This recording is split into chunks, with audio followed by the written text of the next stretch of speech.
I don't know any Indonesian myself, so I've collected some text from Wikipedia and certain blogs, so from which I'll try to write some text using this new technology of typing.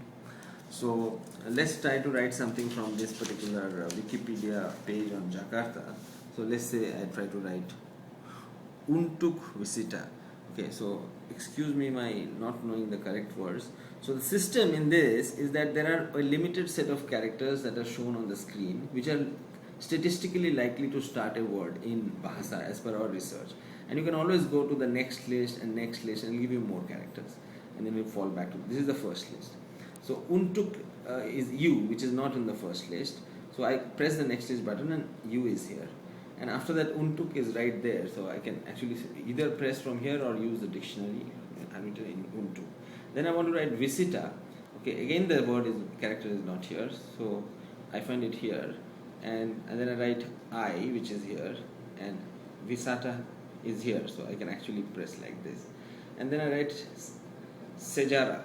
Okay, so it's S E, and either it's here or I can even actually scroll and see whether it's there. There are lots of characters, or I just go back to the predictions and say so Sejara is actually here, so and then I write a comma, for which I go press this thing, and then I can either go to the next list and choose it here, and I put a comma which is here, and I go back to Bahasa and put space, and Juga, so next list J, U and G. So Juga is either here or it's kept coming, the predictions also kept coming, so I can write Juga here. And then Memiliki, okay, M. So this time I'm not going to use the dictionary, so that I show you this model. This system is automatically putting characters that I could be writing. So after M it has put E, whole lot of characters, but E is the most probable, and then M is here, and Memiliki is on top, but I'll not use it. I'll just show you how this model works.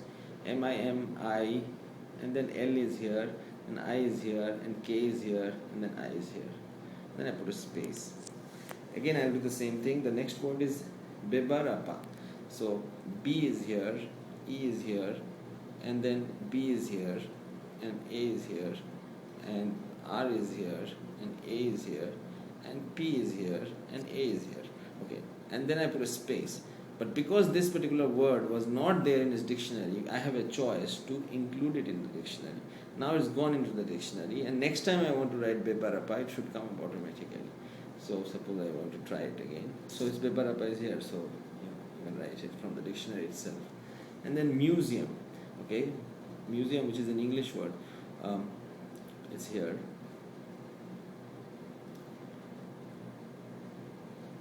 Yeah, so it's here. So Yang, Y-A-N-G, space. Okay, now integrate, space. Okay, Dapat. Okay, D-A-P-A-T.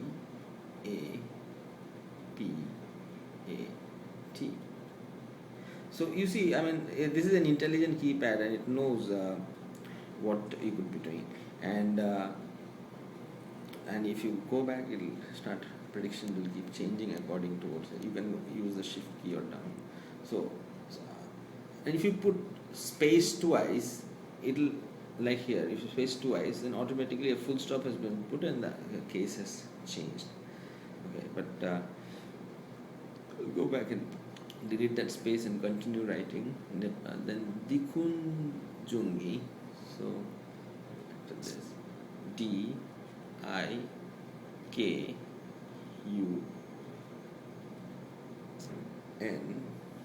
Dikunjungi, J-U-N-G-I.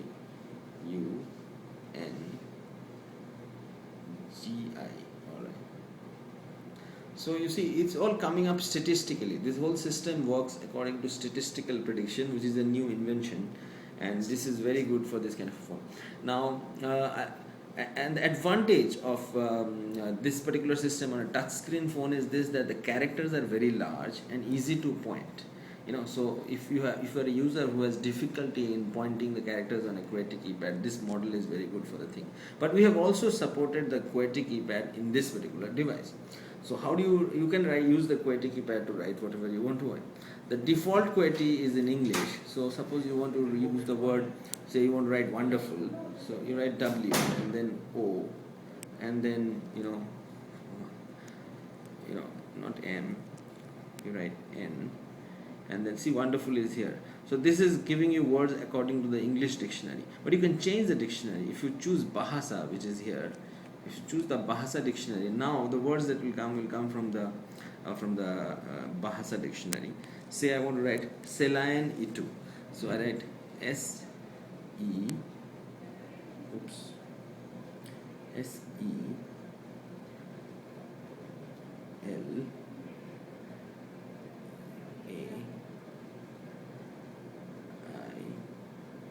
so it's saline has come in the dictionary, and then I write it.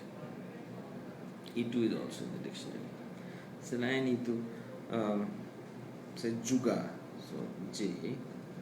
So juga is also right here. So the dictionary is pretty good either for English or Bahasa, which you can keep switching.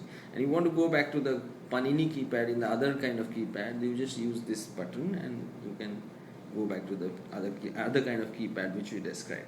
Now the other kind of keypad is not only applicable for this kind of a touchscreen phone, but also for all kinds of phones like this, this kind of a phone. So I'll just delete what was earlier written. This kind of a phone, is applicable for all these phones of this type and this type, phones with keypads which are not touchscreen phones. In this, what happens is the characters are predicted here, but you press the corresponding thing on the numeric keypad. Like if you want to write K, you would press key 5, and it would write K there, and all the characters here have changed and responded to what you want to write. So let's try and write something from this blog. And this blog, so let's try to write this word Andy Mejalaskan.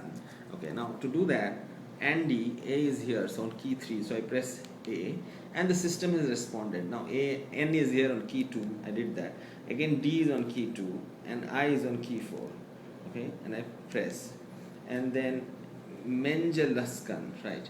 So Menjalaskan, M is here on key 1, and E is on say, it keeps coming very close to where you Menjalaskan is A. So I write A, which is here. So actually all the characters are coming on the same key or its neighbors. The good thing for this is that again, is because when you hold the phone like this is where your thumb normally rests. So you're very happy to type here and not here. So in this system, you not only type through single key presses instead of multi-tap, which you are doing till now, but you also actually press on the same key, which is very comfortable to your thumb. So let's try some other. In this also, you have the same model. The characters come on the screen. If you find what you want here, or you press the next list where Pilhan is written, you next list, you get a next list, and you get a next list, and these three. Within these 3 lists, you get everything, and you have your comma symbols, etc. And you can actually do this. So Menjalaskan. So let's try to write Mena Kutkan. Mena Kutkan. All right. So M is here, and okay, I put it in uppercase so I can force it to lowercase by the lower button here. And M E N, and A is here. Mena Kutkan. K is here on key 3. U on key 2, key 1, key 2, key 1, and key 1. Okay, and then if you put 2 spaces, it will put a full stop, and then it will be ready for your next word, the next sentence. But you can force it to go to lowercase like this by pressing the lower button. Bagi, B A G I. Okay, so you see, I don't know Indonesian, so I'm typing very slowly, but as you practice this and you know what you are going to write, you can become very fast at it, and it's very comfortable, ergonomic, and it can, young people are going to like it very much because it has many advantages. both on this kind of phones and this kind of phone. The beauty is that if you learn for any one type of phone, that knowledge is never going to be wasted, because you can apply across both types of model. And on this kind of a phone, we have also supported the QWERTY, before that whatever you already used to typing, this comes along with the dictionary support and everything else that you have enjoyed. And we support the dictionary both for Bahasa and for English here. We can change, switch, add new words to both the dictionaries and so on. Thank you very much.